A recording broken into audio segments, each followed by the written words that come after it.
Just moments ago, Colorado Department of Public Health and Environment confirmed the first Colorado case of the Omicron variant. At this point, I'm not terribly alarmed. Breaking right now on Denver 7 Plus, the Omicron variant is here. The state health department says it was discovered in a woman from Arapahoe County who recently traveled to South Africa. She was fully vaccinated, but had not yet received a booster shot. Thank you for joining us. I'm Micah Smith. Governor Jared Polis addressed Colorado shortly after news of the case was made public. He says the state sequences around 15% of all confirmed COVID cases. It also monitors wastewater and is conducting contact tracing. But state epidemiologist Dr. Rachel Herlihy says the most important aspect in monitoring for Omicron is testing. We are continuing to do the routine diagnostic testing that we have been doing here. And again, we encourage anyone with symptoms or an exposure to be tested for COVID-19.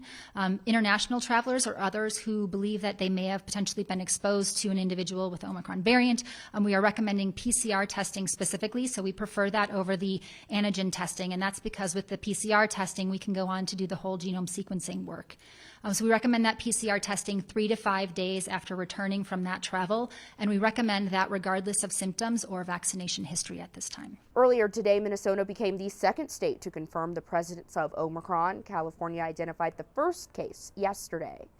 The news of Colorado's Omicron case comes as President Joe Biden unveils a new nationwide push to address the spread of the new variant.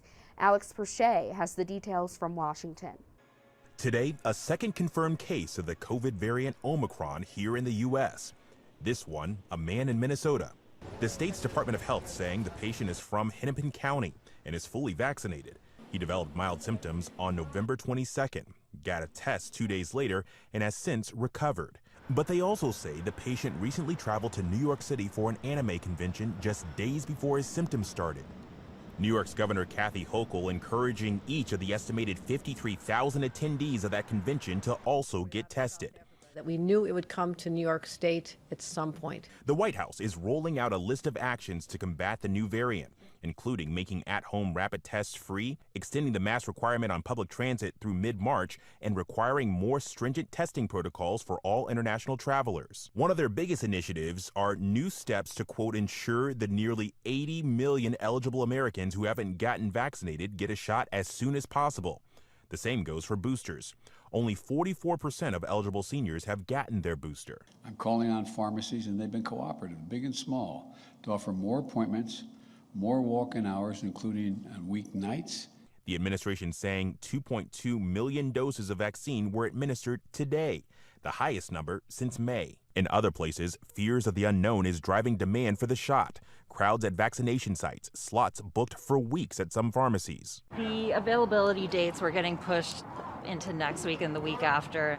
And now, amid growing concerns about the Omicron variant, a number of colleges and universities say they will require booster shots for students next semester. One of the states experiencing a surge in COVID cases is Michigan. There, experts say this is a pandemic of the unvaccinated. 87% of ICU COVID patients haven't been vaccinated, and experts fear that number could grow higher with this new variant. Alex Perche, ABC News, Washington. It's been just over a week since the variant was first reported in South Africa, and we're getting a look at the lab in Johannesburg where scientists are racing to learn more about it. Doctors at the Wits Vita lab are trying to understand whether Omicron is more transmissible and deadlier than other variants. They also want to know if vaccines are effective against it. Still too early to actually tell. There's so much that is so unknown about the variant. Everyone feels a little bit of hopelessness in a moment like that. Hints of a new variant were first detected in early November. South African scientists spotted a strange anomaly in positive PCR tests. It reminded them of tests for the Alpha variant, which was first detected more than a year ago in the UK. The Colorado Department of Health's lab is also studying COVID-19. It was the first lab in the state to identify the Alpha variant. Denver 7 got a tour to see the work being done in Colorado to understand the virus. It's very exciting for the team to know that they are impacting the lives of Coloradoans immediately. People are getting a coronavirus result out of this laboratory, and the teams here are using their scientific training to positively impact Coloradoans daily. Colorado's COVID situation was bad before the Omicron variant was identified in the U.S. Last week, Denver put a new vax or mask mandate into place to try to slow the spread of the virus. This morning, our Molly Hendrickson and Brian Sanders sat down with Mayor Michael Hancock to ask about the response to the new rules. Probably the biggest change since we spoke to you last is the mask mandate that went into effect, or at least showing proof of vaccines. I know no one wants to see another lockdown, but how have local businesses responded to the new restrictions? Well, we've had pretty good response. Over 400 businesses have informed the Department of Public Health and Environment that they will be fully vaccinated facilities, meaning they'll require that proof of vaccination prior to entry and not require their patrons to wear masks. We received, I think, since implementation, about 55 complaints of violation of the order, meaning that patrons are saying people are either they weren't asked to show vaccination or proof of vaccination or wear masks, primarily in gyms and restaurants where we're getting some of those complaints. So we're following up on that. But I can tell you that to me is an indication that the people of Denver took this very seriously. They recognized this, the moment of crisis in which we were in, quite frankly, with diminishing capacity within our hospitals. They were under tremendous strain, and we needed to alleviate that. And so fortunate that once again, people who have followed the request to be vaccinated are paying the price for the folks who are unvaccinated, because they represent the largest share of the impact and the pressure on our hospitals. And that's really unfortunate that we have to come back to these orders as a result of folks who have not gotten vaccinated. So we continue to encourage folks, again, get vaccinated. And if you haven't received your booster, get boosted. Data is showing most Americans will get a booster. The Kaiser Family Foundation reports 60% of adults who are vaccinated say they will get a booster or already got one.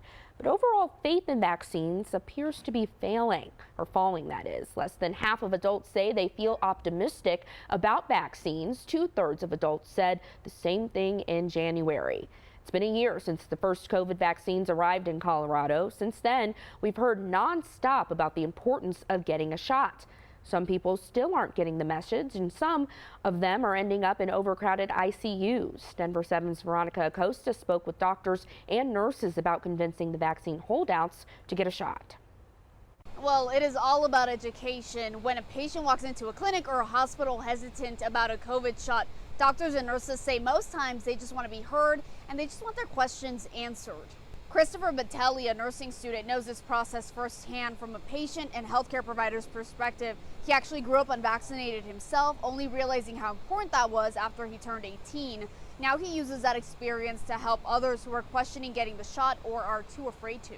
I've had several conversations with people throughout this whole process where I think I'm able to take a little bit of a different viewpoint about why they're concerned about getting vaccinated, and it helps me to kind of be a little bit more empathetic. Doctors and hospitals have these conversations all too often as well. One doctor told us he's mediated conversations between teens who want a shot and parents who aren't fully on board, and the other way around as well.